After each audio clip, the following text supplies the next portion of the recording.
Who's the bitch? It's time for Who's the Bitch. Wow, I'm starting with a song today. Feeling a little lyrical today, Kara? A little. I love this for you. I mean, I feel like we never get the dulcet tones of Kara Klang. Yes. Wait, what's your karaoke song? What is your go-to karaoke song? We Belong by Pat Benatar. Okay. Is one of my favorite karaoke songs.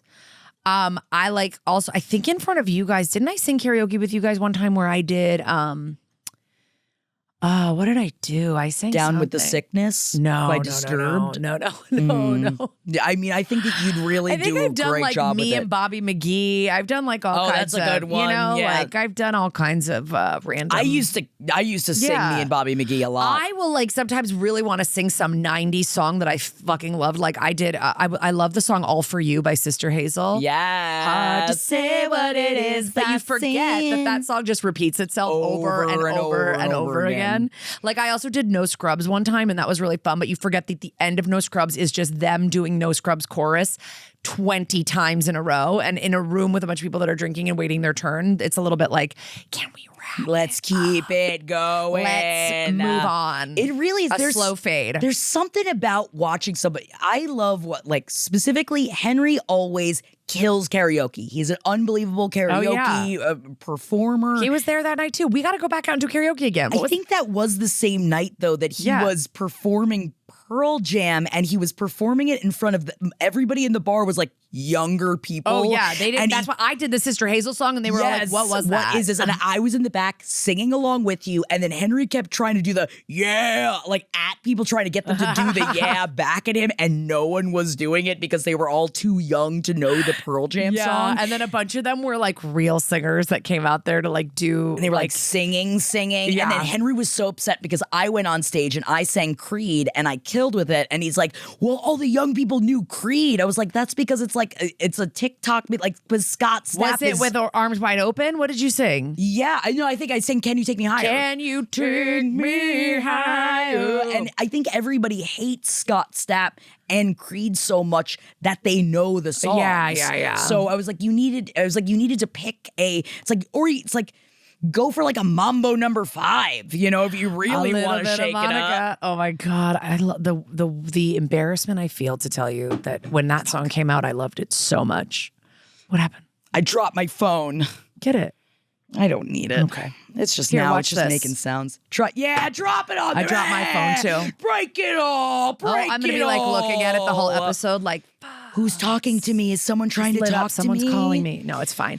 All right. Welcome back to Who's the Bitch, by the way. I'm Kara Klang. Oh, yeah. I'm Jackie Zabrowski. And we're doing the show where, you know, we're going to let you know if you're the bitch in your life or if it's somebody else. You bring us the bitchuation. Yes. And we'll tell you, And we'll tell you who we think the bitch is. And you go to who'sthebitch.com to get in all of your information to us because we love the doity details. And first up, before we get into our unsolicited advice, I wanted to just play you a little call we got that was addressing something that you said was a pet peeve of yours. Oh. Thank you for calling Who's the Bitch. Tell us in the voicemail who's the bitch. Beep. Hi, Kara and Jackie. I am driving to my first date in 6 years. So I'm trying to fight the nerves by listening to your pod, and I had to call in with a low-stakes situation. I'm actually beefing with Jackie right now, making fun of screen sneezers, saying that we can control it. You can. I have been so embarrassed of my loud sneezing my whole life. I used to hold it in. I used to try to suppress it, but it always would kill my sinuses. I don't know how y'all do it. You're not supposed to hold it in, I understand. Sneeze all dainty and not feel like your sinuses are exploding. So I just wanted to call and, Jackie, I love you, but let you know that I promise if I could, I would fix it. I promise. You're right. So don't hate me, but I would just wanted never. to let you know. Thanks. Bye. You know what it I is? just Okay. like that somebody called in to be like, my situation involves Jackie. We're beefing. We're beefing now. I need you to know, it's not the people. You can tell when someone is a loud sneezer and they are ashamed and they're like, you know, I used to also and like hold it in, which you're not supposed to do because it can blow Yeah. a hole in your esophagus. And that's what my doctor said. Jesus. So it can blow a hole in your esophagus. You're not supposed to hold the sneezes in. My issue is more I guess I was specifically thinking of like the old man where they, where you're just like, like your rebel yell is what is unnecessary for this, you know? Because I get allergy attacks where I'll sneeze like 10, 12, 15 times in a row. And sometimes the really loud ones just feel better. Yes. Like it just feels like I'm getting it out. But I also, if I'm in a movie, I don't have to sneeze loud. Right. But this caller is saying, yes, I do. But then I feel that it's like, but then when you have to sneeze, you're not doing the performative sneeze that I think that we've all seen men do before, with that where it's just like, oh, you're not getting enough attention. Look how loud and bellowy I am. Do you need to make your car make the vroom vroom noises? They think they have big sneeze energy. You know, yes, I think it is. Some people have big sneeze energy and they're just like, and that is just who I am. It's like, okay, it's who you are, and I'm happy that you're proud of yourself. But I am a big sneezer. And I do understand. And I used to be like, I have to hold it in because if not, I spew everywhere. And then literally I just learned how to close my mouth and put a tissue over my mouth so I don't spew it everywhere. Yeah. But you're right. We have beef. And I'm sorry. Respectfully, sorry that you've been embarrassed about this your whole life. I'm sorry. Don't worry. I don't want you to be embarrassed. And we all have things that we're embarrassed of. And I'm just thinking about the specific ones because also this comes in from a confession of my husband who used to loudly sneeze, and he said it was performative and he doesn't do it anymore. Really? Wow. So maybe I'm just speaking of one. Sometimes I think, it's like confession. Somebody who doesn't get to speak up enough in their life is like, but I don't think that's the caller. The caller seems to think that it hurts their sinuses. No, and I'm sorry, and that sounds horrible. And I'm sorry we have beef. But I guess moo moo goes the cow, bitch. Sign me up. I guess I'm a big old pound patty coming at ya. All right, let's get to our unsolicited advice. What do you got for me today, Jackie? Jessie Buckley doesn't like cats. Oh, Academy Award. Well, by this time, this episode comes out on March 19th. Will we have already seen the Oscars? I think we will. I think they will have been last weekend. Oh my God. And we're going to find Oscars out will have been last weekend. if she has Hamneted too close to the sun with her admission, her dirty, dastardly admission that Jessie Buckley, yes, the lead from Hamnet, also a part of many other movies, and I will throw it out there. Jessie Buckley could really do anything to me. About me. She could ham your neck. Me. Wait, yeah, I don't know. I don't really know her from anything except I believe she was in that Olivia Colman movie. Was it called The Lost Daughter? She was in The Lost Daughter. Yes, she was in The Lost Daughter. I'm so excited. She's going to be in The Bride coming up soon, which I'm very excited about. I thought that was out already. That's a Bride of Frankenstein thing? Correct. I thought that was out already. No, it's not out yet. And she was great in Women Talking. She was great in I'm Thinking of Ending Things. She was. Oh, I got to watch these movies. Played a nurse in, there was a show. She was a nurse. Fargo. She was Fargo. Wait, which Fargo? The show. Which one? I watched the first 2 seasons. Was it the third or the fifth? Which season? Fourth. Oh, I didn't watch that one. That's one of the ones you didn't watch. But she is an amazing actress. And according to this article, oh my God, she's like, I hope I don't get canceled.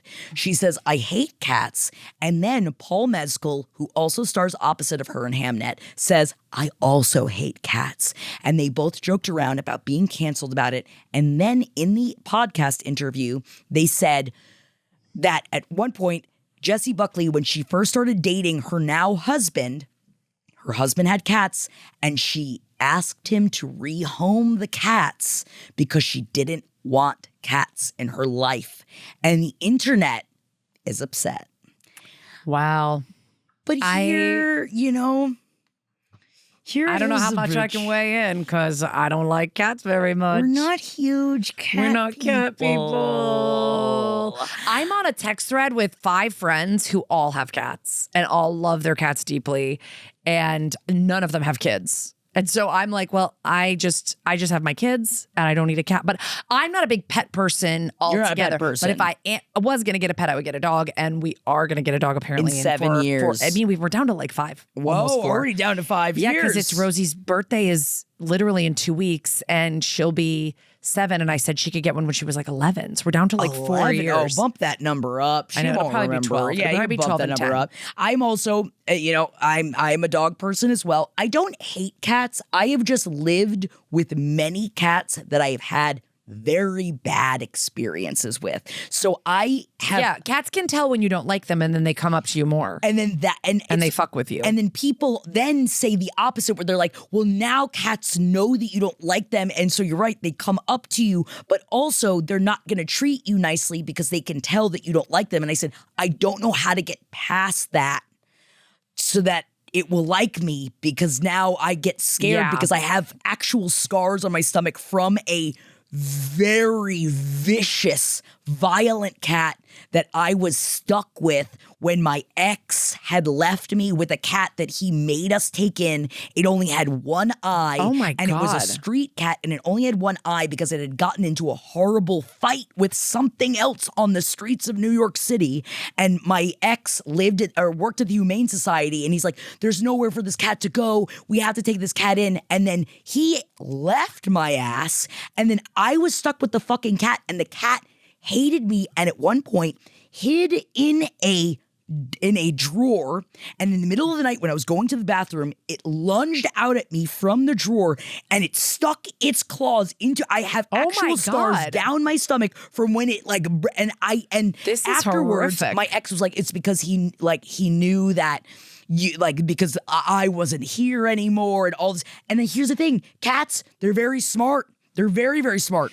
No, I mean, they're smart. And if I can recognize when a cat is a beautiful cat. Like my friend has a beautiful cat. And if the cat stays in front of you and I'll pet the cat. Pet it, I'll pet it a little bit. And I love the cat's but I don't little want to pet it for that long. I feel like the hair gets on my body. I It love gets their on my little clothes. faces. I'm allergic to them. I love their And tobies. I don't like the pooping out in the box. I babysat for a family when I lived in New York City that their cat was too heavy to get into its litter box, and it pooped a human-sized loaf every single night, every single day. We would get home from school. The smell of poop would hit us in the face when we would open the door, and I would have to take a paper towel and flush this cat's poop down the toilet, like pick it up and put it in the toilet and flush it down the toilet. And like, I didn't like doing that, and I don't like cats.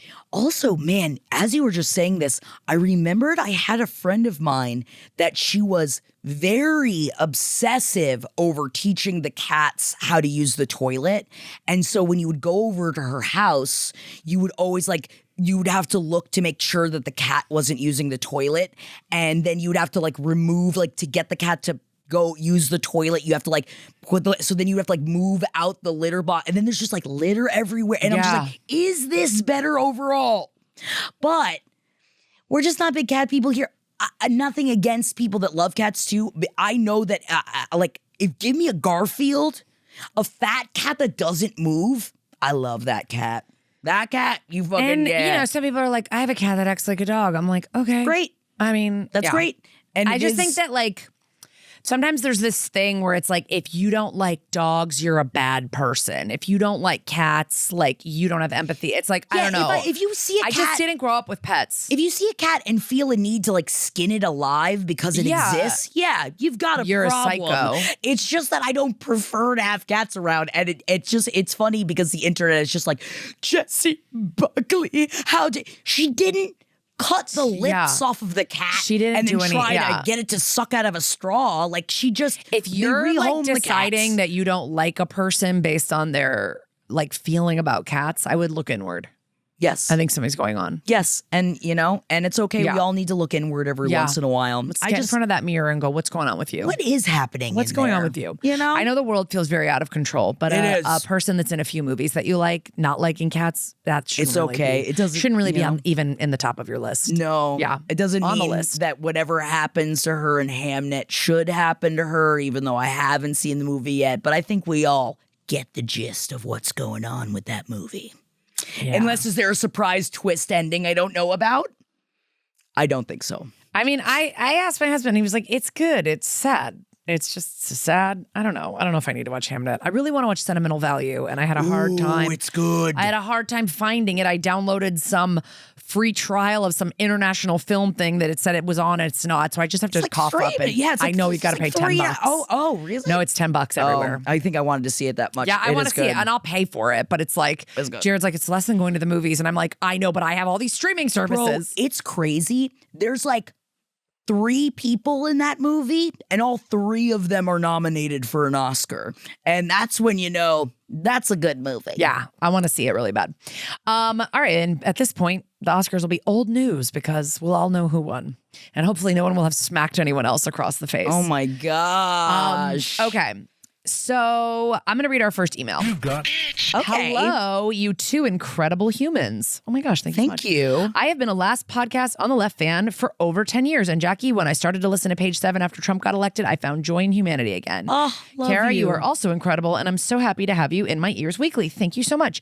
Down to business. My husband and I have been married for 6 years, and I love him. He has always been so sweet to me. The only times that I seem to run into a hurdle is when he gets deep into a book. Now, let me preface this by saying that I am a huge reader. I read on average 80 to 100 books a year. Oh my God, marry my husband. He only gets up to like 40 or 50 a year, and he's like embarrassed. He's like, I wish I could read more. How many books is this person? 80 to 100. Oh my God. That's like, you're reading 2 a week. Hell yeah. You're reading 2 are. books a week. Damn right you are. That's crazy. Fuck. Okay, so you're a big reader. I read an average of 80 to 100 books a year and start and end every day by reading. I love to read. Shout out LPN Romanticy Podcast. Thank you. My husband, however, in the past did not read very often. Whenever he has gotten into a book or a book series in the past, he got way into it. By way into it, I mean that he will not do anything besides lay in bed and read his book. I mean anything. He will get off work, head to bed, and start reading. In the past, it was fine because it would be once every couple of months and he would read 1 book or a 3-part series and be done with it.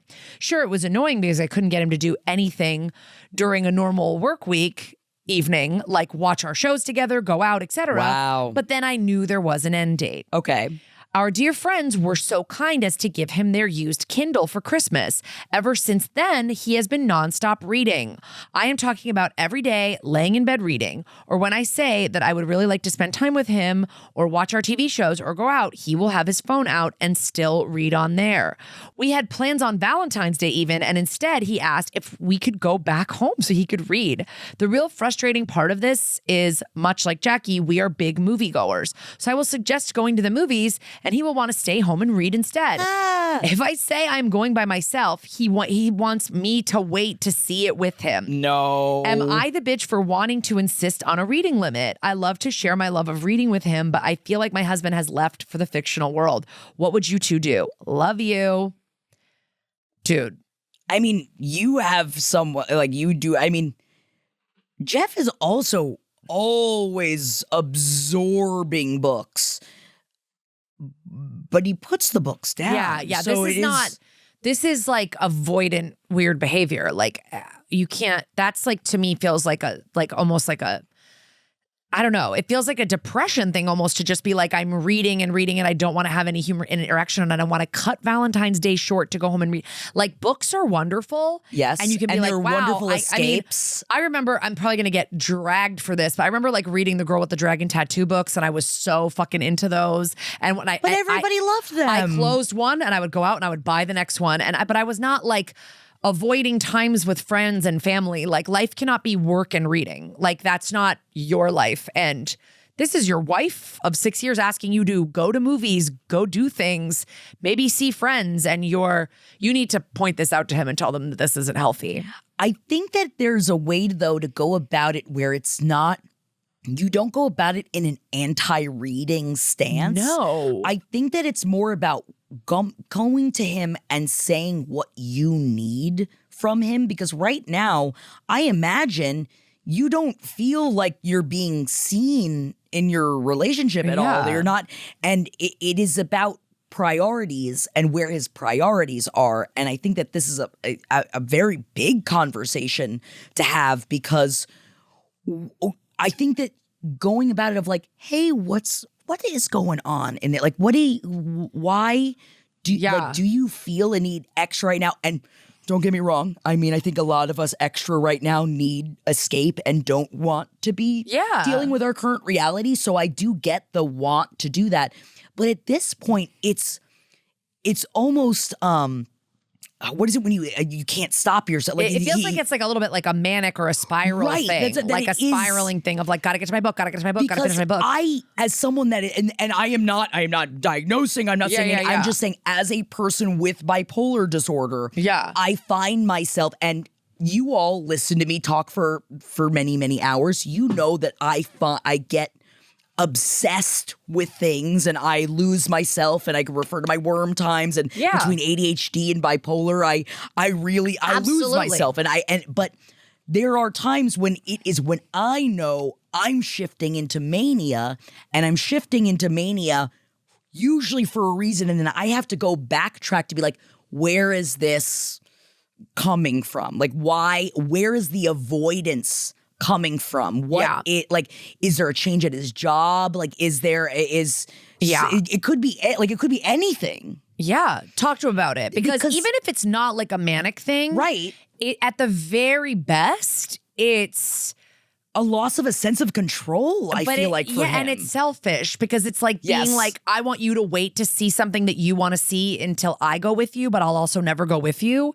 That's weird. That's like making you change and then also like, and I think there's like, none of that. You don't wait to live your life for him to come live it with you. And being 6 years married with someone and having like your routines, and like you do date nights and you see each other, you do things together, and you have shows together. And then you're like, definitely we get into ruts where we're like, oh my God, we're both busy. We're out on different nights. We haven't been able to watch The Pit. We're like behind on The Pit, and I'm dying I love The Pit so much that I'm like, but I'm not blaming him because it's both of us doing it. Right. If it was just him being like, I'd rather, and he tells me all the time, I'm like, you want to watch a show? He's like, I'd rather read. And I'm like, that's okay. All good. But that's not all that's happening. Right. If it was only that happening, I'd be like, you're not spending any time with me. I'm your wife. Like, you cannot just selfishly get into your reading world and ignore me. Like, that's not putting time into the team that you're a part of, or the relationship you're a part of. It is. And you're right, because we say this all the time. All relationships are work. And right now, he's not meeting you in doing the work and showing up for your relationship. But I get the sense that there's something like what you're saying, that it's like an escape and there's something going on that's wrong. And because it was never like this. And the Kindle shouldn't change anything. Right. You still have to buy books that you really like on a Kindle. And I know that it's like silly, but like when I was reading Throne of Glass, and it was when my dad was going through a lot of like really bad stuff. Like, there was a lot of rough stuff going on in my life, and I was reading like where you couldn't take the books out of my hands for a while, and it was because I was just I couldn't deal with it. I couldn't deal with everything else, and it was and like I just wanted to get back to my book and my people that live inside of my brain, but then I realized once I was doing that, hey, Jackie, let's go. We got to go deal with some stuff. We got to go. Let's go. Because like you start to lose yourself. You know, famously, I've read like 4 books since I gave birth to children. Like, I just like literally don't have time to read, because I fall asleep almost as soon as my head hits the pillow, and I just don't really have enough other time during the day to read. I should be reading more than like I'm scrolling, for sure. Sure. But I'm trying to actively always get more into reading. But I'm talking about, this would be the same if it was like video games. I would say the same thing if this was like, all of a sudden my husband comes home and does X all the time and spends no time with me. No time with me. That's a problem. Yes, exactly. Yeah. It doesn't matter. And it's like, at least it is a positive thing, but it's just, you're saying that you need something different. Yeah. And he needs to hear you. Because like there are times that I'm sure you make it's like, oh, how about we like canoodle on the couch and you read and I read, and then it's spending time. And I say in my relationship, we call it spending time separately together. Yeah. When we just want to be around each other, but we want to do separate things. Yeah, it's like when my husband sits and lets me watch Housewives and he just reads, but he sometimes will go, who's that woman? Exactly, because they're kind of interested. But it's like building that into it, but also making it clear, use that Valentine's Day date as an example of, That was not okay. That's not okay. That was like a That's not special okay. day that I was looking forward to, and you ended it early to go home and read. Like, that's not, yeah. And using the excuse of like, well, it's not like I'm going home to go like do something bad. It doesn't matter. Yeah. Like Kara said, it is, you need more time spent on your relationship. And that is completely acceptable to ask for in your relationship. Yeah, totally. Let us know what happens. I think it's fine to go, you get like 90 minutes at the end of the day. You can either take it right before bed, you could take it right when you get home from work, but then I need some time. I need time. Like, you know, I think that's, you know. Because it's also not even just like intimacy or sex. It's like everything else of life. It's catching up. It's letting you know what's going on in each other's life. Because then there's no connection. And like being on your phone to read while you're with someone, no. Not the That's same. like being on your phone to check Instagram and TikTok while you're hanging out with it's not the someone. same. Like, you shouldn't really be doing that. And I'm guilty of that sometimes too. Okay, let's get to okay, so this is 2 voicemails. So I'm going to play 2. They're both pretty short. Okay, here's the first one. Thank you for calling. Who's the bitch? Tell us in the voicemail who's the bitch. Beep. Hey, ladies. First of all, love you. I'm going to get straight to the point because it's happening right now. I have 2 kids. My youngest one has a friend over for a play date, and I said perfect time to pick her up would be at 7 p.m. It is now a little after 8 p.m. I texted her mom and said, hey, just make sure everything's okay. And she said, yeah, I'm just picking up her older sister at a party and then I'll come right by. And I don't know if I'm supposed to say something when she gets here about how displeased I am and how I feel disrespected, because it's not the first time it's happened. This is just the most time that's expired since, or past the time when she was supposed to come pick her up.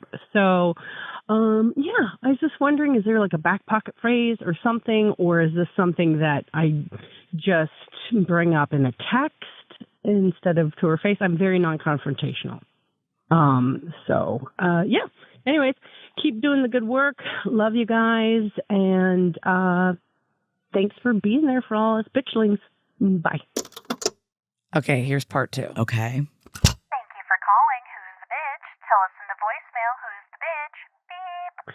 Hey, I just wanted to update. She showed up an hour and 40 minutes after the time she was supposed to pick up her kid, which, threw the rest of her whole evening off. And she walks up, or she texts me from the ar and says, I'm here. I'm like, bitch, get your ass out of the car and come get your kid. But, because they're young. But she finally did. And she was very nonchalant about it. She goes, oh, you know how it is. Drop one kid off, pick him up, pick the other kid up. Ha ha, and laughed it off like it was nothing. No apology, no nothing. So I want to know how to be a civil bitch, I guess. Yeah. How to bitch effectively, I guess, so this doesn't happen again. All right, thanks. Bye. Oh my God. This made me so furious because I haven't necessarily had this happen before where someone comes late to pick up the kid, but I've had people trick me basically into watching their child, like basically acting like they needed me to watch their kid for something, but it wasn't what they said, or like just telling their kid, go with Kara. And it's like, but I'm with my own kid right now. Like I think this is so, listen, I am a perpetually 5-minute late person. I'm not super late. I don't disrespect people's time. I try to shove as much into time as I can. I'm constantly texting Jackie going, I'm so sorry, I'll be there in 5 minutes. Like I'm always like 5, maybe 10 late. And that's okay. I'm really like, I think a lot of people are like a minute late is late and people are really fucking strict about that. Okay, I'm not like that. But I am like 15 to 30 minutes late is like, oh my God, I'm so sorry. I'm texting the whole time going, I'm in traffic. This is happening, blah, blah, blah. Beyond that, it's like this is just like insanely disrespectful, especially with young children at that hour of night. My kids are in bed at 7:30. You're telling me this bitch came to pick up her kid at 8:40? That's crazy. 8:40? I don't even know if this was a weekday or not, But And it fucks 8:40 with is not bedtimes, okay. it fucks with shower times. And this is just a mom who has a different style than you. And you need to, what I would have said when she came is like, yeah, it's okay. It's just like we go to bed at 7:30. Like, so it was like, and I don't even care if that's fucking true for you. I think you should just say, we go to bed at 7:30. So going forward, like I get that face-to-face is a little awkward. So I guess my backup thing would be the next time there's a play date, you should say, yeah, and I really need the play date to end at 7:00, like right on the dot. I have stuff going on tonight. And so I need pickup to be at 7:00. Does that work for you? And if they say yes, and if she is late again, I mean, at that point, it's like you can't do play dates anymore. You can't do play dates anymore. anymore. And like, I honestly have stopped doing play dates with this family, mostly because I hate the dad, but also because I'm just like, you guys take advantage. You're taking advantage. You're basically you're trying to ask people for free babysitting. And I love my kids' friends. I want to watch them for as long as possible. And it depends. Like, it also depends on the relationship you have with people. Like one of my friends, I'm like, pick them up whenever you want. Like these kids are like my kids. Right. But other ones, it's like, no, I said 7. So 7:15 is like the latest. I would be like, oh my God, I'm so sorry. And then it's like, what are you doing? 8:40, and then going, I'm here. This is a person that tests boundaries and sees as far as it can go. So you have to tell her, like, your drop dead date. And maybe I'm actually not telling you to be bitchy enough. I was just about to say, I think that you need to actually up the bitch. I think that you said this is not the first time that this has happened. This is now somebody that knows that she can get away with it because you're going to deal with it, which, your parents, you want to stick up for each other. You don't want to help each other out when you can, I'm sure. But then it gets to a point where this is only disrespectful now. This is not just like, oh, the kids, look at, because if it was, you would be effectively communicating what is going on. No, this person now knows that she can get away with this. Yeah, because what do you mean you drop off one kid and then you get the other kid? It was an hour and 40 minutes. Where were you taking the other kid to? Another state? I think that it is now that it is, like Kara said, one more time. But that's it. Yeah. And making it very clear, I am leaving and I will leave your child, which you wouldn't. Yeah. I'll leave your child here because I've got to go. But as someone that I plan my schedule very back to back with my day, and as someone that doesn't have children, I also need to know, and most people that know me, that work with me, know that I'm usually pretty back-to-back scheduled. So if one thing gets fucked, the whole schedule is fucked. And so I do have to, and while I used to feel that it was being bitchy, no, I have to make clear boundaries of what I expect from my time that is given. And she is asking for more than you are giving. But she's also non-confrontational and wants to know how to be a civil bitch. So I think that's why I'm like, if it were, I think this is civil. I feel like one more and saying that like it can't happen again because we have a schedule to keep to, and making it clear that I know that you don't want to be confrontational, but I want you to feel more disrespected. Yeah. I think that we need to I think we need to get rid of just a little bit of the civility. Yeah. And just like kind of tarnish some of it off, because I would say that if I'm trying not to be confrontational and somebody does something like that, I'm very short. Like, I'm very like, it's fine. Okay, bye. Right. Thank you for, okay. We'll see you later. Bye. But then my thing is, I would never do it ever again. Where I'm like, I'm not acting my way where I'm like, oh, it's no problem. Like, we love having her here. It's fine. Like, I'm not giving that inch. Like, I'm like, okay, it's just, we're like actually right now 45 minutes past our bedtime. Right. So we gotta really get going. Clear. Like, make it, you can be a little bit passive aggressive, but I would also, if you do have something going on next time you have a play date with her, tell her that the play date is over 30 minutes before it really has to be over. And it's making it even shorter. And that sucks because what I appreciate about the person that wrote in was that you're not taking it against the kid. Oh yeah, because it's like it has nothing to do with the kid, and it's got to be annoying though that if it was a relationship, like a friendship, like a kid's friendship where you didn't really like the kid. And then on top of it, this is happening. Like, even just think about that a little bit more of how much you're just a little bit more of a bitch, because this is not only disrupting your time, it's disrupting your entire family's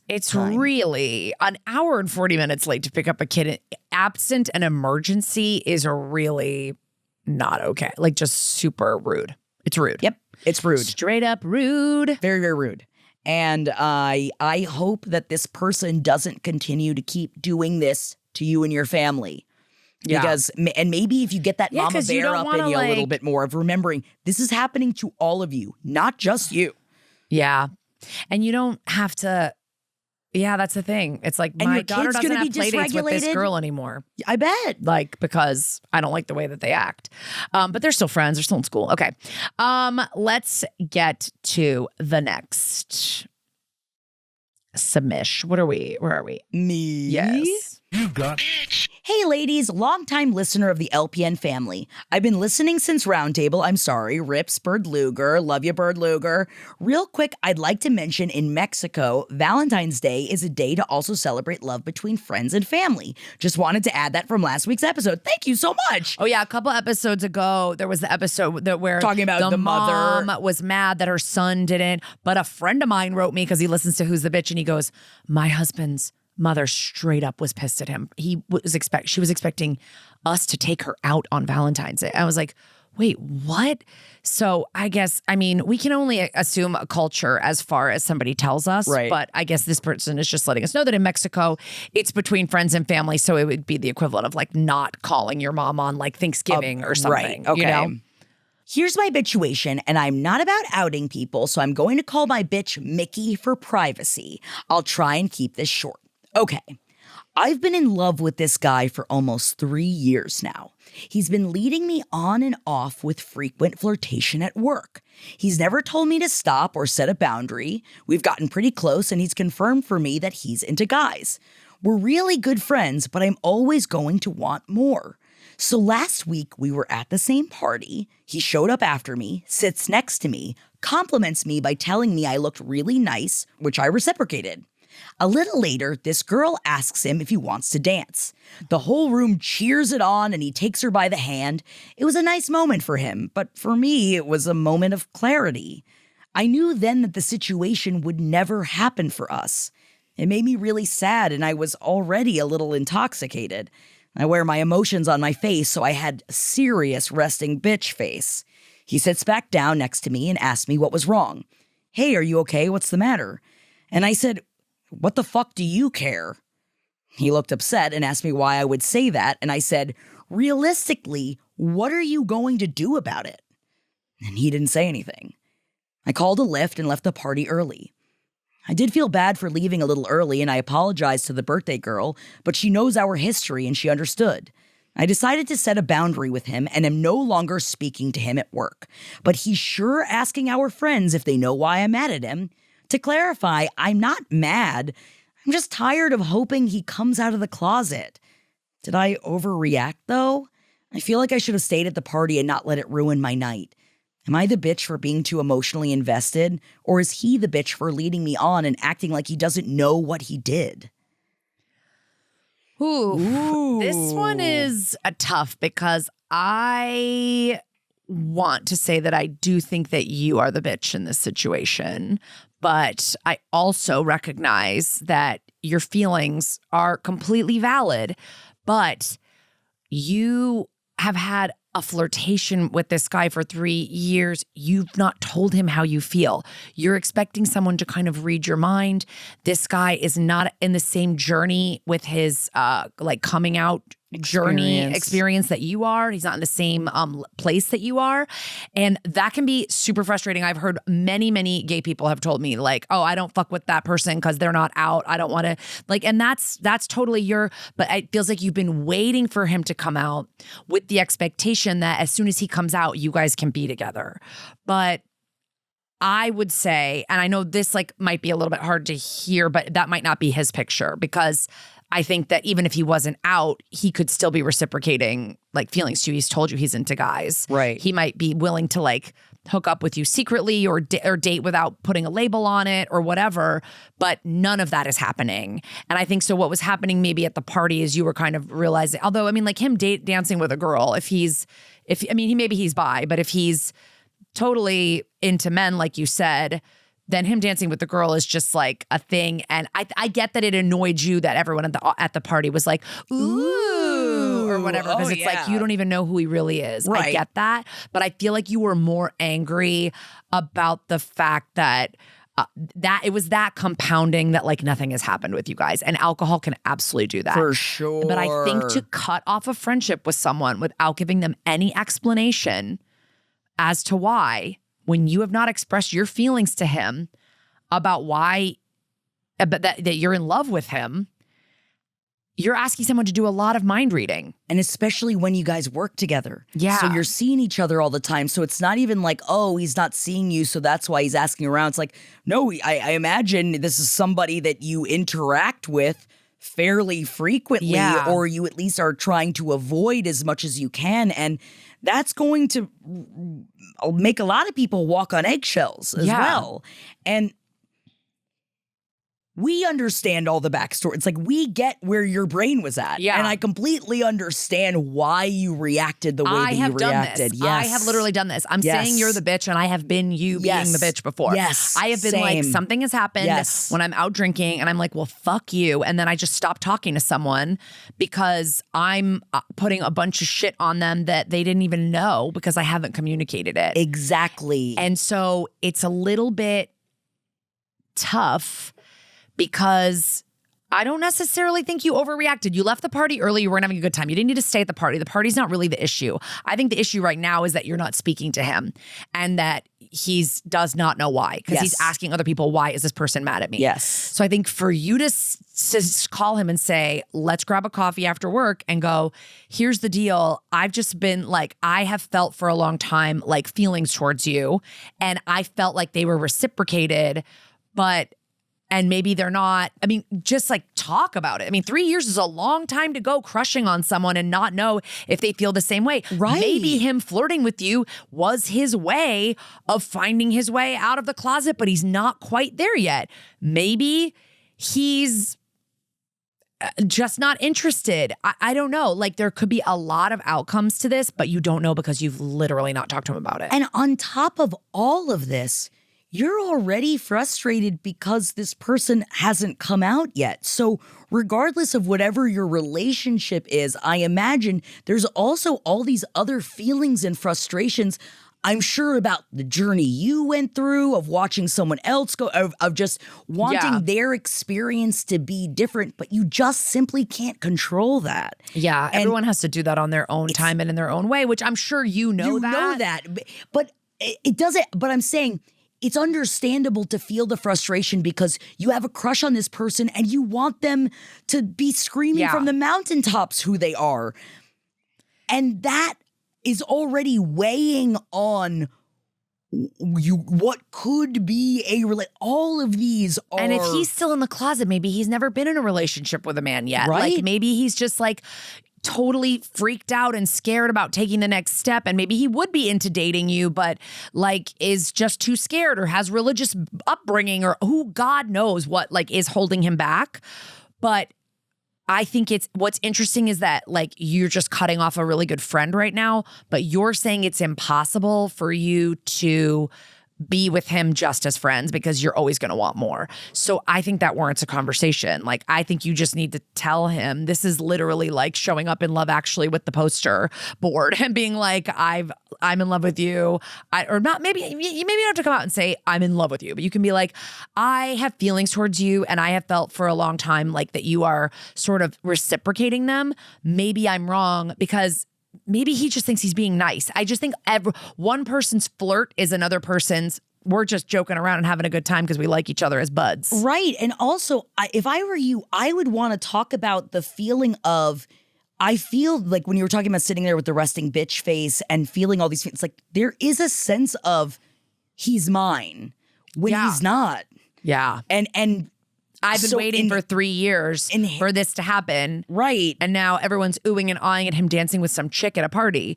That's annoying. And that was like a breaking point for you. But he's not yours. But yeah, and you got to talk to him about it, because I think if it's really impossible to be friends and be close, which I think would be sad because he could probably like use you as a friend, you know, like, and you obviously like each other in a lot of ways. If you can't get over it being a romantic thing, then at least get it to a place where it can be like civil and cordial at work, you know? Right. Because like silent treatment is not going good to for do anybody. anything. It eats away at you and it hurts everybody. Like really, I was a silent treatment bitch for so long. So was I, and it does nothing. And as someone that I've always was like, well, I'm just not confrontational, so I'm just going to give him the silent treatment. No, that is also very confrontational. And anyone that thinks that the silent treatment isn't confrontational has never been given the silent treatment before. Oh my God. It speaks volumes. Yeah. And I think that he didn't do anything to you. And I think that you should treat him and your friendship with more respect. Yeah. But I think what's happening is that you feel he's been leading you on. Right. And I think that 3 years of someone leading you on, but does he think he was leading him know on? that he's leading you on, obviously, you know, unless he's. Or does he? Maybe he's a narcissist that's like, yeah, I like the attention, but I'm not into you. And in that case, why do you want to be friends with someone like that? Right. So you just have to have a conversation. You really do. I think you do. I think you need to clear the air at work. That's just like that's too awkward. And also, yeah, like you've given him no insight. This is a guy that he could have factors preventing him from coming out that you don't know about. So, and also maybe he's nervous to sort of tell you that he's not into you in that way because he doesn't want to lose the friendship. There's a lot of outcomes this could have, you know? I just want you to know that I feel you and I completely understand, because as someone that when, you know, I just remember specifically being at my prom with my biggest crush and watching him dance and make out with somebody else at the prom. I thought that I was going to be broken forever. And I know that that's not the same. There's just something about watching two people out on a dance floor when you want to be the one in their arms that specifically is so like cinematic in all of our brains. It's of just Dancing on My Own by Robin. I know, man. And it just, I'm in the corner. Yes, watching you kiss her. Oh. And throw on some Robin. Yes. And then I think you should go talk to your friend. Yes. Yes. But Yes. Thank you for bringing this to us, because I think this is a hard situation. I think a lot of people have been in the pining phase and they're assigning a lot of things to this person that they have not actually spoken to the person about, like motivations and feelings that you just don't know. You're guessing.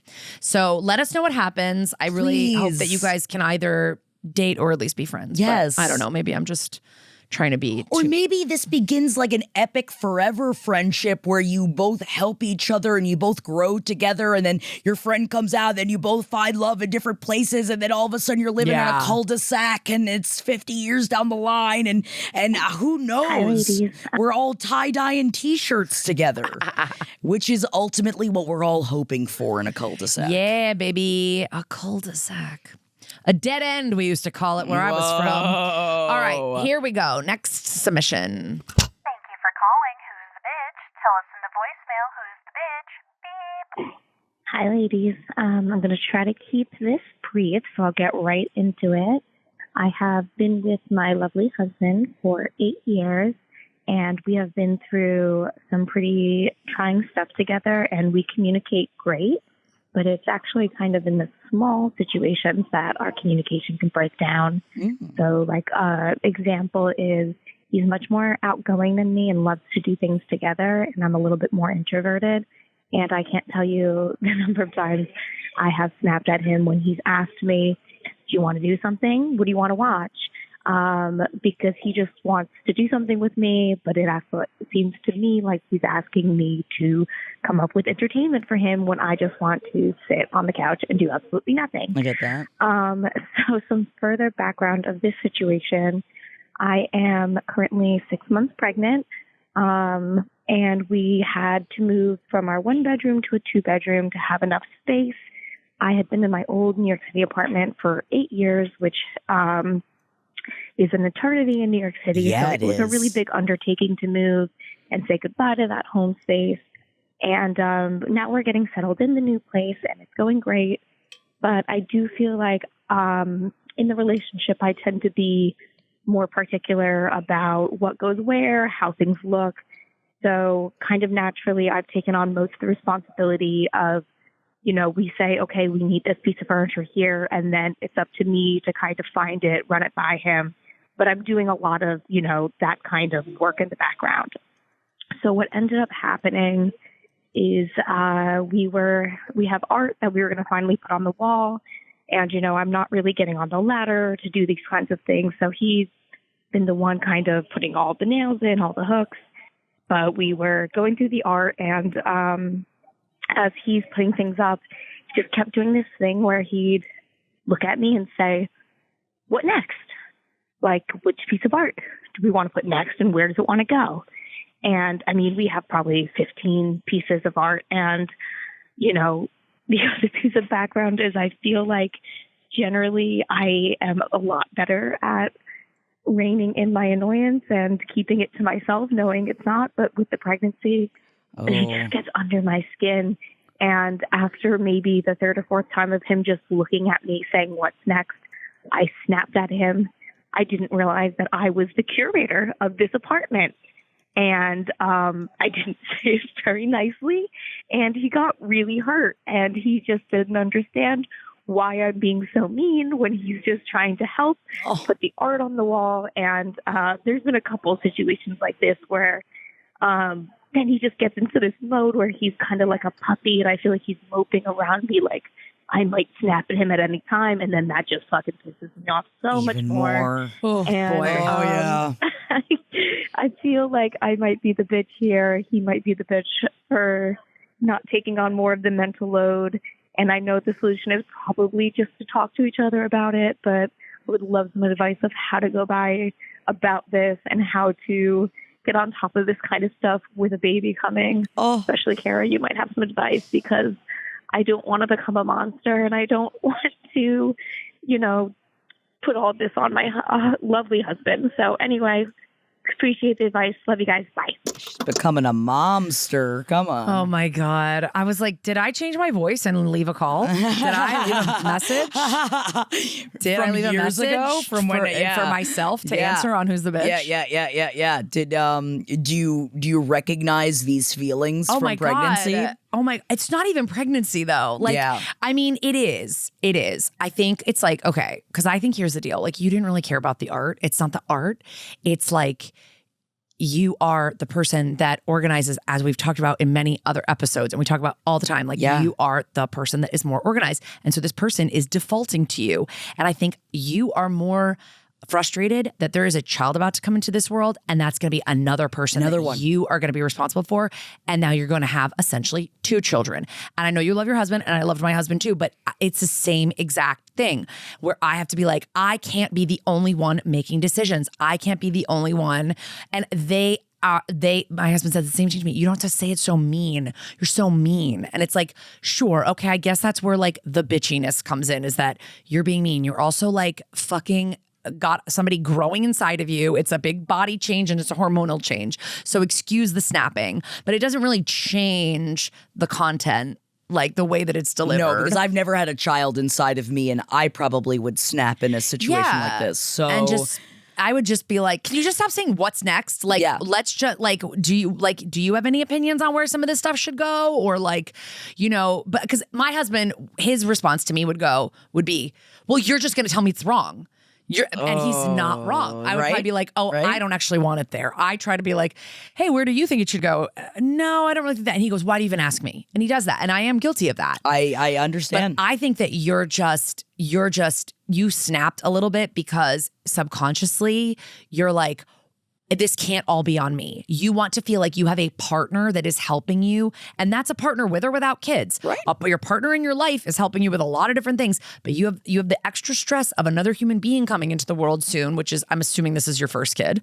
And that's a huge undertaking. It's a huge change in your life, and that you want to feel like you're going through it with someone, and that you're not like just the full captain of the ship telling people where to go. Right. Delegating responsibility. And not to assume from your situation here, but I am going to throw an assumption on it that if you've been in a New York apartment for 8 years, I'm going to assume that was like your spot in like your 20s, early 30s, maybe, that got to, it's like that saw everything, that you grew up so much. Like, think of all of the changes that are happening in your life right now. There's a lot. Yeah. Even including the, like, that, like, you just even, like, threw in there of, like, I'm leaving the apartment that I lived in for 8 years, where it's like, Yeah. that's a huge change. You're about to have a child. You're about to, and then you look at, like, someone who's supposed to be meeting you, like, you're supposed to meet 80-80, and you're saying, what's next to me so that I can tell you where to put the fucking art? I am proud of you that you didn't flip the fuck out at some, I mean, honestly, especially being with child, because I feel like if I were to ever have been filled with child, I would use that excuse to be the biggest bitch I could be for 9 months. Yeah. Because I am actively growing a child. Fuck everybody else and everything else that everybody has to get done. I'm doing the most important thing here, right? How do you Yeah. not feel that way as you're Well, making a child? I mean, for sure, it doesn't give you carte blanche to be a monster I think it to should, people. but that's why I'm not filled with child. I mean, it doesn't. But at the same time, I think it's just like the fact that in 3 to 4 months, you're going to have a person with you, another person with you. And like, you want to make sure that you are doing this with a teammate and not that you're not the boss of a company, basically. That it's like, we're in this together, we're working together. And I think that's a totally valid thing to sit down and talk to your husband about and go, listen, I know I snapped about the art thing. I just think that I'm probably just a little bit freaked out about like the kid coming, and I feel like I already do make a lot of decisions for us, but I just want to make sure that we are going to be like working Making together. decisions together. You're not always looking to me to be the person making the decision, because sometimes it feels like you're like, so what do you want to do? And it's like, I have to think of it, or it's like, let's get food. Where should we go? And it's like, sometimes I just want someone to take control a little bit and like do things, get things done. But at the same time, I realize me, Kara, talking right now, like, have a hard time also letting go of control. So be ready for him to come back and go, oh, well, I just thought you would get mad at me if I made any of these decisions. And you could say, and maybe I would have. Like, and so let's just be aware of this. Let's just talk through these things, because it sounds like you guys have been through a lot of stuff. You said you have great communication. This is just another thing. Like, this is like another thing. This kid is coming. Nothing that was the same is going to be the same anymore. Same. You know, like, you really just, it's like, it's just, you just need to express a little bit. And I think that he'll see it. He'll see your point and won't be like, oh, that was her being mean to me. You know what I mean? Like, that was her being like, that was her showing like a fear or a vulnerability or whatever of like, oh, I didn't realize I had to do everything. Like, because right now you are doing everything. You are the one making the child. Right. Like, so it is like you doing a lot more. But I think that is now like what we've talked about before, where I think that this person needs to decide for you what will make you feel that things are evening out a little bit more. As someone that like has always been scared of biologically making a child, because I've always thought, I don't know how, genuinely, and maybe it's too much of a confession, I don't know how people that biologically make a child ever get over the fact that they had to do it and their partner didn't have to do it. And that this is like a genuine huge confession of, it's why I know I can never biologically have one, because I don't think I could ever get past that he didn't have to fucking do it. And that anger, no, you wouldn't, I've talked though, about it in therapy. You wouldn't, because you're so proud of yourself for doing it, and then you start to say he could never. He could never, but then it's like, isn't that a different kind of anger? No, because it's like a pride. I think you're like, he could never do it. I know my husband probably could not have handled pregnancy. And see, I think the opposite. Giving birth. I think if Jeff could hold a child, he would be the one that held it. Well, he then would I do think it. that then what you should be feeling is pity that he doesn't get to. That he doesn't get to do it. I love. Thank you. I love that perspective shift. You don't get to. I feel bad for you, honey. But I think though, Now, though, you're making this baby. You're making a bunch of changes. He's also making a bunch of changes. What can you ask of him to now start seeing as his responsibility that you're probably going to need him to be doing after you have the baby, but he needs to start it now? Yeah. And it needs to start now. It needs to start evening out a little bit more. Things you can let go of. Because I'm like Kara, there's a lot of things I can't let go of. There's a lot of things that I'm like, I just do it best, and I'm just going to do it. And maybe you are being a little bit of a bitch when he sits on the couch and says, do you want to do something? And you snap at him. That's a little bitchy, but you're pregnant. So it's like, That's okay. I think it's okay also to like a minute after you snap, go, I'm really sorry. I'm sorry Like, the baby I'm said sorry. that? Just Like, start blaming the baby for I don't saying even know it. why I came at you like that. Like, you, it's okay. It's okay. Like that you have a lot of hormones and things going on with your body. But like him just asking you, like, what do you want to do? Yeah, I do think it's like, I just think all of it is subconscious of you being like, why do I have to do everything? And because you have a baby coming. And so I think you just need to make your concerns known to him so that he can maybe be like, hey, I was thinking we could do X. Is that something you'd want to do? Right. You come to him he comes to you with a plan. Right. And asks if you're down with that. But he's okay if you don't. That or the opposite, if you would like to start enacting something that I have in my own marriage, which is no decision zone. When we are feeling fatigued, when we are feeling overwhelmed. Oh, I love that. At some point, one of us will say, I'm in a no decision zone. And then for the rest of the night, they're in no decision. We've had, with everything Jeff has been going through, he's had a no decision month. Yeah. And I have chosen everywhere we eat. I've chosen everything that we've done. And because he's in a no decision zone right now. And that's okay because I know it falls on me because he's in a no decision zone right now. I love that. And we take turns. I'm in a no decision zone. Yes. Because trust me, once this baby comes, you're going to be like a little bit like, I don't know, just figure it out. I can't make this decision right now. You do it. Yeah.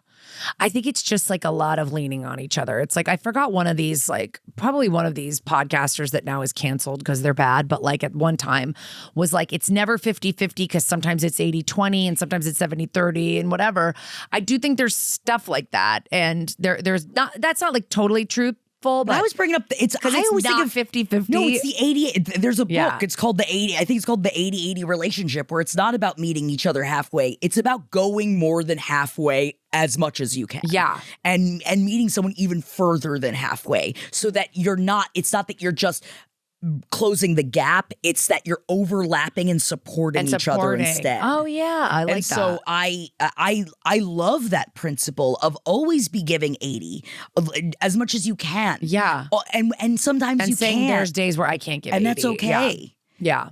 But I'm really excited for you guys and your new baby and your new apartment. And I hope all that art is hung up. Oh my gosh. And yeah, I think you guys are going to be fine. I just think it's like, yeah.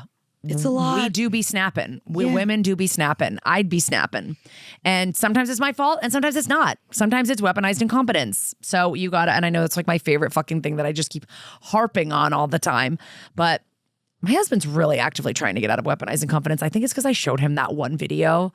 I've shown him a couple of videos of weaponized incompetence on like Instagram, and he's like, oh. And he's like, I don't want to be like that. Now he's actively working on some stuff.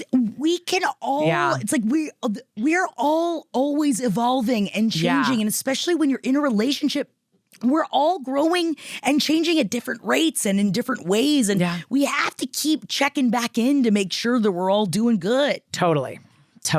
But yeah, I definitely have this conversation before you give birth, because I think you want to just be like on a good page for when the baby comes, that it feels like it's teamwork. It doesn't feel like he's like putting a lot of decisions on you that could be more 50-50. Yes.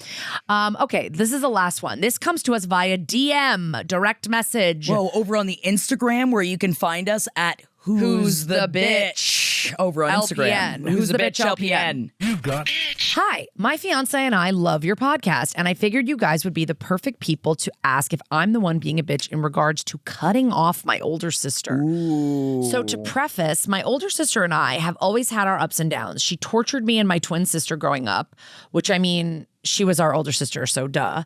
We go through periods where we're best friends, and then we go through other periods where we argue constantly. My sister has always been someone who needs to be right, even when it shouldn't be an argument. Growing up, I was very non-confrontational, so she could easily walk all over me. When we have fights, I'm always the one that apologizes. When I had my daughter 2 years ago, I started standing up for myself. I wanted to show my daughter that she shouldn't let anyone feel like she's less than, even if it's family. Now to get into the issue. My fiance and I recently got engaged 2 weeks ago. We started wedding planning immediately because we're hoping to get married in November of this year. Congratulations. Congratulations. I'm very excited and have told both my sisters that I want their help planning and want them as involved in my wedding as possible. My older sister has always talked about officiating my wedding, so to me it never felt like a question. My fiance, however, came to me shortly after we started planning and expressed that he didn't feel comfortable with my older sister officiating, as she has never been very supportive of our relationship. My fiance and I had our struggles in our relationship, mainly having to do with the fact that we had our daughter very early in our relationship and my fiance had been struggling with addiction. He's been in recovery for about 6 months. We've been together 3 years. My fiance has put in so much effort to rebuild our relationship, and we've been better than ever since then. I have no doubt that he's the man I want to spend my life with. Everyone in my family has had their beef with him in the past because of how he treated me while he was in active addiction, except for my mom and my aunt. My mom passed in October of 2024, and my aunt is still with us. My entire family loves him now and completely supports our relationship. Even my dad, who is by far the hardest to impress in my family, gave his blessing before my fiance proposed. My older sister is really the one that continues to have issues with him. She gets mad at me when I try to talk about my future with him, our plans to have more children, buy a house, get married, etc. It has really started to affect my relationship with her because I'm not someone who likes hearing people talk shit on my partner. Well, anyway, my fiance came to me and told me that he preferred if my aunt officiated our wedding. I saw his, okay, so I guess earlier they were saying that the aunt was always supportive and the mom was always supportive, but the mom has passed. Right. Okay. So I saw his point of view and heard him out, and ultimately I agreed. We both want someone that supports us being together to marry us. I had the difficult conversation with my sister that we decided to not have her officiate. But I obviously still want her as a bridesmaid and a big part of my wedding. I had my twin sister on the call as well, due to the fact that my older sister tends to manipulate situations so she can play the victim. I was very nice about it, and obviously she was upset. She started creating this narrative that my fiance is the problem, that he has an issue with her, and that he's being controlling, which, if you know him, he is the most supportive, least controlling person I've ever met in my life. Now he does have his reservations about my sister, not only because of how she treats him, but he's also not a fan of the way she treats me, how she talks to me, etc. She told me that she only cares to continue having a relationship with my daughter, and that she doesn't care about our relationship as sisters anymore because my fiance is eventually going to, quote, not allow me to speak to her since he doesn't like her. I tried being reasonable with her and told her that that isn't true and that we love her. We just don't want her to officiate our wedding. I emphasized that my relationship with her is important to me, but she continued to say she only cares about continuing to have a relationship with my daughter. She even said that she didn't want to go to my wedding anyway. At this point, I don't even care about the wedding part. The upsetting part is that she wants to constantly talk shit on my fiance and I's relationship and build this false narrative that he controls who I can have in my life. This hasn't been the first time that situations like this have happened. Once she can't dictate how I live my life, we have these issues. This is just the breaking point. I don't plan to contact her again at this point, and I will definitely not allow her to have a relationship with my daughter.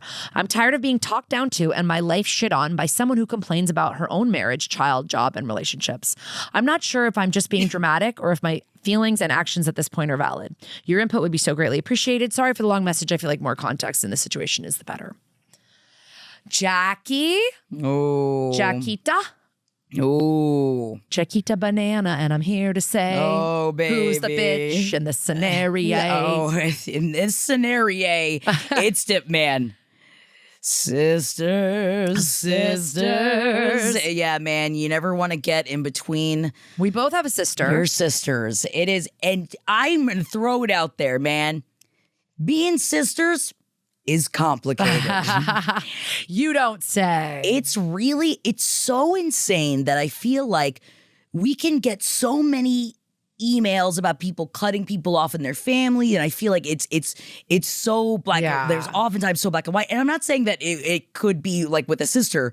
It's just something about sister relationships that gets so nebulous. Yeah. And it's either, I feel like I don't know anybody that's like either your besties or it's weird. I feel like with a lot of the people I know with my sister's my best friend, or you're like, we are good, but we don't really talk. Or you know what I mean? Like, or you just don't, or you don't. I mean, we're good, but we see each other family stuff. We don't talk a lot or whatever, you know? I'm pretty close with my sister, but we've definitely had fucking knockdown dragouts. But what I'm seeing here, though, that jumped out to me is because originally, like, I mean, obviously I'm only getting your point of view. So I'm not getting your sister's point of view, but your sister is a negative person. You know, she's negative. Like she talks shit on her own marriage, her own job, her own child, her relationships. She's negative. And towards you, too. Yeah. It seems like this is as well as your fiance. Yeah. And she's honestly like it's crazy that she's the older sister because she's acting like a child I didn't want to go to your wedding anyway. Like, okay. I guess, question for the writer. Did your sister have trauma or a past relationship with someone that struggled with addiction that she couldn't get past, or that's something that really because with the obsession over the fiance and like the fiance is a bad guy and like about what happened in the past and all of that. Yeah. And I guess I'm bringing this up just because I have had similar situations. As have I. Very similar situations where people refuse to acknowledge all of the work someone has put into work on themselves to rehabilitate themselves. That like it is one of those where I feel like, and I used to be one of these people. I have a sister that is one of these people of, you hurt my family. I never talk to you ever again. You're dead to me, toy, like that. Yeah. Which also I get. And I've definitely been like that towards people and not giving them a fucking inch. Yeah. But where is this coming from when it comes to between you and you talk about like your sister puts you down and your sister saying this stuff and that's like you and your twin sister. Is it that your other sister like has always felt othered? And again, I'm just bringing too much of my assumption as someone that is very close with one sibling and has a sibling that is further removed. Yeah, and twins have a special bond. That's what I'm saying. That's twins like, have such you're definitely the third man out on that sometimes. No matter what, like you're always going to like usually, especially in that kind of triangulation kind of setup. So like 2v1 is that the deadliest combo, right? Has this been the relationship since the beginning of time? Like has this always been? Because with everything that you're saying, all of it is annoying. It's all annoying, and I would not want to put up with any of it. I guess nothing of what I'm getting from this is to a level of completely abandoning her as a member of your family because of all this, because I feel like a lot more has to be discussed with all of this.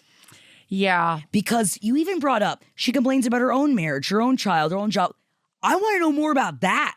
Like, what's going on with her life that she's barbing at you? I mean, she's the bitch. This is mostly on her. She's the bitch. She's definitely like, the bitch. She doesn't get to have the starring role in your wedding that she wanted to have. Right. She's completely unwilling to look inward about her treatment of you and her treatment of your fiance. Right. And the matriarch sees this only as his issue, right? Which I have had a sibling date someone that I did not really approve of, but I knew that I had to just step back because I wasn't going to like drive a wedge that was already driving a wedge between us. I was like, I can't have this get any further. And it did work itself out, thank God. But I never would have said it's me, or like I would never have put an ultimatum on the table because my sibling means too much to me. So that I would have just had to have suffered in silence. And a lot of people have written us to things we've talked about going, my best friend is married to a guy I absolutely hate, but he treats her fine. And that's it. We're just living our life. So or you your can go through sister has made all of the active moves in this equation. Yes. She is the one saying, I don't want a relationship with you anymore. She is the one that is refusing to acknowledge any of her treatment or any things that you're telling her and take any ownership for how she's kind of been treating you for a long time. And she doesn't like that you're taking some agency over your life. Right. So all you're doing is responding to that right now. I completely agree with you not letting her have a relationship with your daughter. Oh yeah, that's not happening. And not with this also person. Not having her at the wedding. Completely understand. Like I hope that you guys can work it out before that. I hope you can. that she's just like licking her wounds and she's feeling prideful, and like maybe your fiance going to her and saying, "Listen, I really am not trying to control who she sees. I want to have a good relationship with you. We just felt more comfortable with someone who supported us, like your aunt, to do the officiating. We still want you in the wedding. We still want you at the wedding."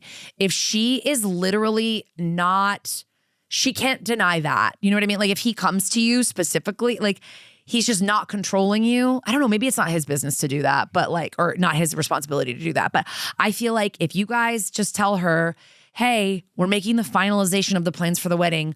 I really want you to be a bridesmaid. Because I think it's like, okay. Let me just get my thoughts together here. I think you're absolutely in the right here.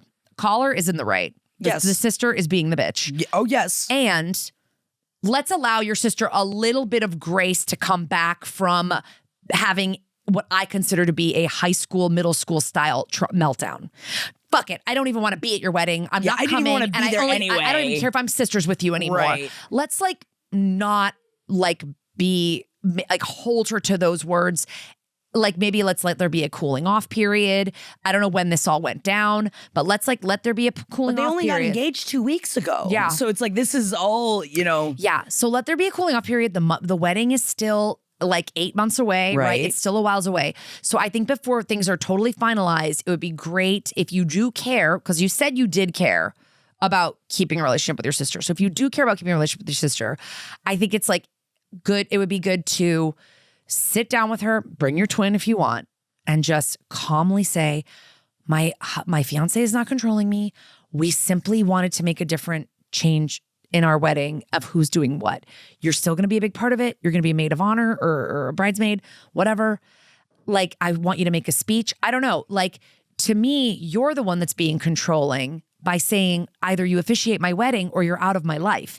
That's what's that's controlling behavior. Yes. So, and I would just say one more conversation to try to repair things, because this could just be her flying off the fucking handle and being a dick. And I get it, because you really got me when you said I'm always one that has to apologize, because that's how I feel. I've always been with my dad. Oh. I always have to apologize with him. He will never come to me first. But over time, he has gotten better, a smidge better at that. But like, I get that that's triggering to be like, I have to go back to her again. Right. But I just think to calmly go at it. Have one more combo. And also, and I don't know if this would be a part of your relationship that you would want to talk about, but you guys just lost your mom. Yeah. Not that long ago. And is there any part of this that you could go to her and be like, I need your support. Yeah. I need, like, we lost our mom. And now I need my older sister and this to is a really support big me. day for me. I need you to support me. I need to have your support. Yeah. And I can't. And while that's a very vulnerable thing to do, I'm sure you must feel that. It's like, you want her there, especially with everything your family's gone through. Like, but if you go to her again and she's just doubling down and refusing to kind of see that this is like a long-term pattern of behavior and still trying to kind of like villainize your fiance, then I think it's time for you to say, you know what, I think maybe it's best if you don't come, because we really only want people at the wedding who are going to support us. Yes. You know? But like, this feels like it's a bigger issue with your sister. She's unhappy. Yes. And she's like, nothing's bringing her any happiness right now. No, her so she children, wants to her pop all your job, her balloons. husband, her Yeah. relationships, you, like nothing. And you guys overcoming a big obstacle and finding your happy ending. She's not here for it. She can't control you, but she's like, I can control your daughter though. So just let me have the relationship with your 2-year-old daughter. No, it is just such an obvious bid for control. That's like, and we're not going to give it to you. Because I can understand people, as someone who has like had a sibling be with someone that had an addiction, it is hard because you're like, fuck, I could just see you like treating my sibling badly and dragging them down. And I can't believe this is going to be their life. But it's like, you are making this decision. Your fiance has come on the other side of it and you're looking to the future and you just want your sister to support you. And that's it. Yeah. Like, she can have all the thoughts she wants in her diary and in her mind. And don't let this sour all of your wedding planning process either. Because like, you just got engaged, babe. We should still be in the celebration. It's like, sure, 2 weeks out from the wedding, yeah, you want to bash your head against the wall. But like, this is the point that should be. So try to still find the happiness in it and the excitement in it. Don't let her drain your joy. Because sometimes people love, it's like, oh, I can't control you, but I at least can control your happiness. And that's what she's doing right now. Yeah. But I think if you can get a conversation where you like talk to her really rationally and like kind of try to get her to be vulnerable, say, I do really want you there. Like, we're really trying to get the planning going. I have a lot of decisions I'd love your input on, but maybe you don't. So that's the other thing too. Like, you could always think, like you're saying they're saying at the end of this email, I don't even care about the wedding part anymore. They're saying like, I really just don't want her to continue to spread this like false narrative about me and my guy, because this is your wedding planning year. This is like your new chapter. You're trying to start off on something fun. Know. And she's raining on your parade. And it's a pattern and you're just done with it. And so I get that also. So I would just say that it's going to also be on other members of your family to shut it down and go, you know what, we're really happy for them and we're going to support them and we don't really want to hear you talk about this. Yes. Like, and I would just try to like bring in other members of your family and be like, she's really butthurt that she's not going to be the officiant. What's crazy is like, what makes me feel like your sister might be a little bit narcissistic is like, she was supportive of the wedding when she was the officiant.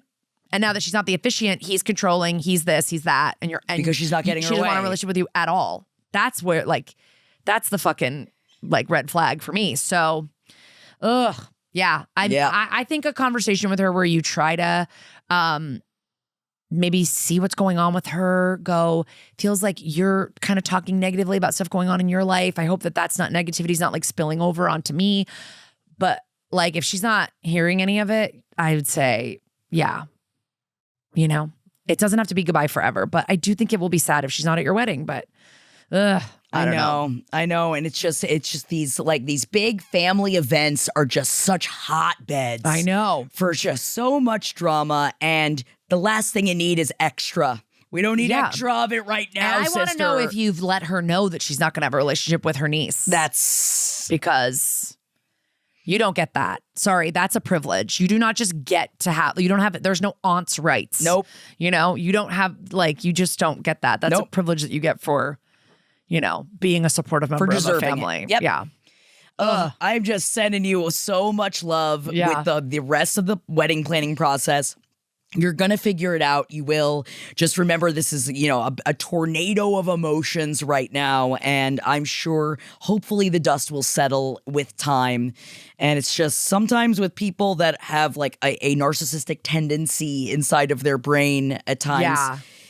And if there's catering somebody to like, them is so annoying. If there's somebody like the twin or the aunt or your dad or someone that you feel like also can help with this a little bit, like I would run it by some of your family members and be like, I just need her to stop spreading all this hate about us. It's just like not the foundation that I want to be happening. Like the year that I'm getting married. Not for me, not for my daughter, not for my fiance. Yeah. No, thank you. Yeah.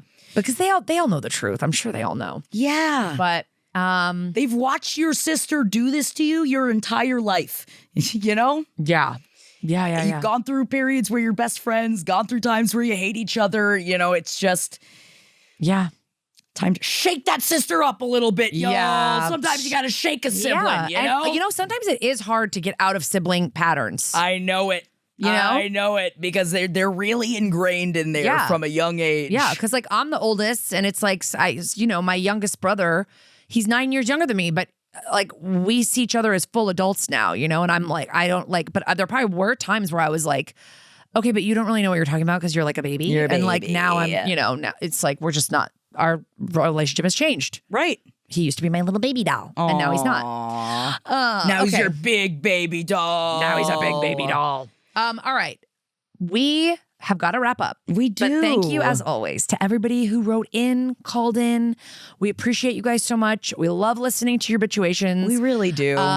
And yeah, spread the word. Tell a friend. Leave a review. We're on YouTube now.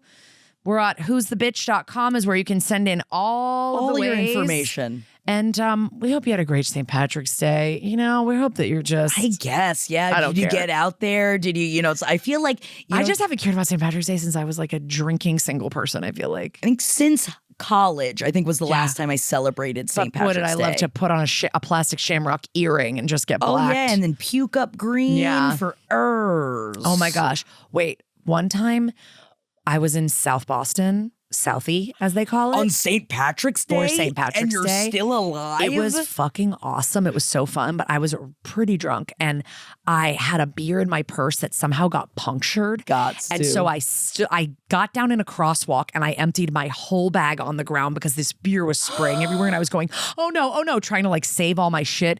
And these two girls walked by and this one girl said to her friend, please don't ever let me get like that. And my friend Bridget and I say it to each other all the time because somebody said that about me because I look like just like a drunk girl in like a green tight shirt going, oh my God, my beer is exploding in my purse. My secret beer purse. Oh my God. Now it's all wet. But we gotta end. Thank you guys for everything. Thank you, See you everybody. next week. Bye. Bye.